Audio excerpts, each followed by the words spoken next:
A ver, con la noticia de hoy yo creo que es interesante porque se está hablando mucho de Ucrania y demás. Yo entiendo todo el hype que hay con Ucrania por razones más que evidentes, pero creo que por estas razones estamos dejando de lado a otro país que está estrechando vínculos con la Unión Europea como nunca antes, y me estoy refiriendo a Moldavia. Y es que, ojo, cuidado con lo que os voy a contar hoy, porque el 2 de mayo la Comisión Europea propuso ampliar la suspensión de aranceles y cuotas a los productos importados de Moldavia y a los productos de la UE exportados a Moldavia. Esto evidentemente se hace con el fin de apoyar a la economía moldava un año más, porque sí, en caso de que os estéis preguntando, sí, estas suspensiones de los aranceles y las cuotas ya estaban implementadas, no es algo nuevo. Lo que ha hecho la Comisión Europea es renovarlas por un año más y ampliar además los productos que entran dentro de esa eliminación de aranceles y cuotas. Ahora bien, la Comisión Europea ha remarcado que esta renovación y ampliación a Moldavia la ha llevado a cabo por la dura situación que atraviesa actualmente el país,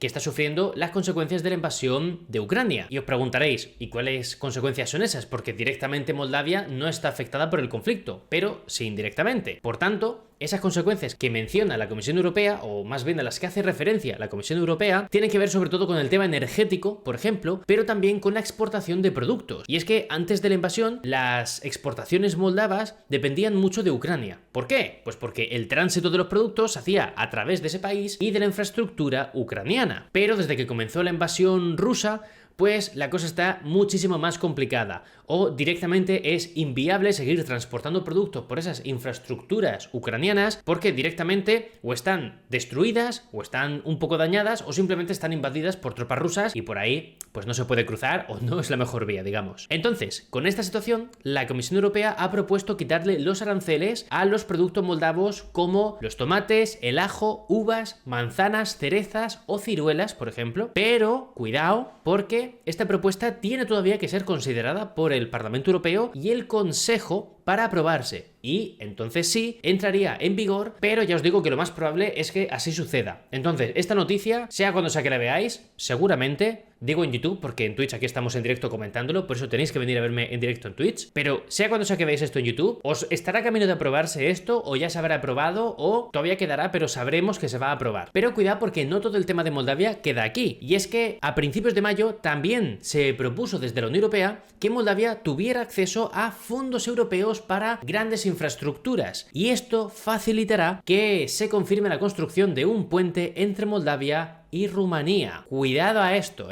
Cuidado a esto último. Además, este puente también facilitaría el desplazamiento de equipamiento y material militar pesado por toda Europa, algo en lo que la Unión Europea está poniendo el énfasis desde el inicio de la invasión rusa de Ucrania. Y hablando de asuntos militares, también hay que profundizar en esto, porque el 4 de mayo el Consejo Europeo aprobó unas ayudas de 40 millones de euros para las Fuerzas Armadas de Moldavia. Y no es la primera vez, también os tengo que decir, que se le da dinerico rico a Moldavia para este asunto, ya que el 4 de mayo de 2022, o sea, hace prácticamente un año, otros 40 millones fueron concedidos también a las fuerzas militares de Moldavia por parte de la UE. Pero en 2021 también hubo dinerico que se fue para allá. Concretamente fueron 7 millones, en este caso fue bastante menos. Pero el resumen es que en los 3 últimos años Moldavia ha sumado unos 87 millones de euros que han venido dados por parte de la Unión Europea y que han ido directamente enfocados para sus fuerzas armadas, para sus fuerzas militares. Y por si todo esto fuese poco, que dirás tú, bueno, pues ya está bien, ¿no?